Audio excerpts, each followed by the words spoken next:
So one of the really interesting features of Japanese culture is that the essence is invisible. Uh, Last time I talked about torii, and I discussed how torii is not actually, something to be looked at. So the way that foreign films depict the torii of a Shinto shrine as something symbolic of Japan is making the Japanese uneasy. The same goes to the three sacred treasures of the Imperial Household. It is said that they have the Magatama jewel. This is the Magatama jewel, authentic one. But of course, this is not the three sacred treasures of the Imperial Household. This is just an ordinary Magatama jewel, but it's authentic one. So yeah, this is my keepsake. It's I really treasure this. And so this is the Magatama jewel.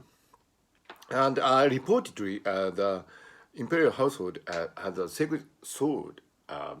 It's a very sacred sword. And also, in addition to that, they have the mirror. So the Imperial Household has three sacred treasures, right? I'm, erasing my whiteboard right now. So I'm really ill prepared. But anyway, it's called in Japanese, Sanshu no Jingi. You're not really supposed to read this because this is only for the Japanese people. So there are three sacred treasures, right? Sacred treasures, and these symbolize the power of and legitimacy of the emperor. So when a new emperor assumes claims to the throne, these three, so the Magatama jewel and a sword. Nobody has actually seen the sword, so and a mirror. So Magatama and a sword and a mirror is passed on from the emperor to another emperor, the next emperor. So this has been going on for many years. Legend says it for the last more than 2,600 years, but historically probably it's probably close to 1,500 years. I don't know, 1,600 years or so. So anyway, these three sacred treasures are really important, and it's a symbol of the imperial household. However, nobody has seen it. This is the interesting part. Nobody has seen the three sacred treasures. Not even the emperor.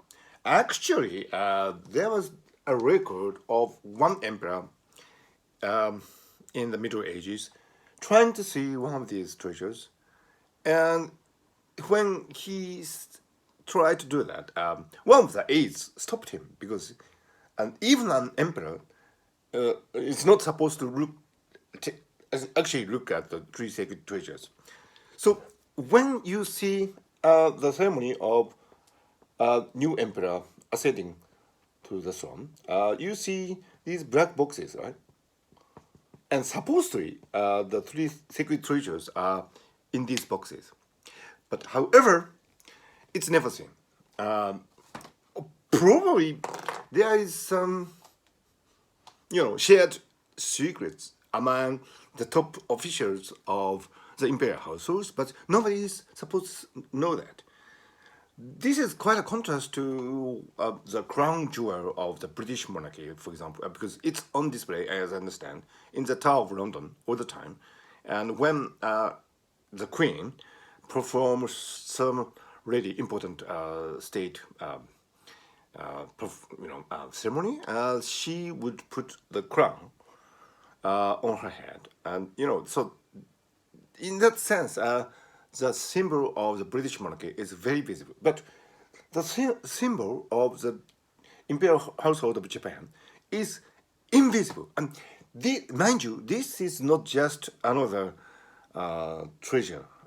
These three sacred treasures, Sansho Jinki, is the defining important treasures of the Imperial Household. So there you have the essence of Japanese culture. What is essential cannot be seen. This you can see. This is the Magatama jewel, and it was made in ancient Japan. But you can see this because this is not the essence of anything. I mean, just a Magatama jewel. But for the Imperial Household, the essential essence cannot be seen. This is a very important aspect of Japanese culture, and I could go on and on and on discuss about it, but it goes down deeply in the cultural tradition of Japan.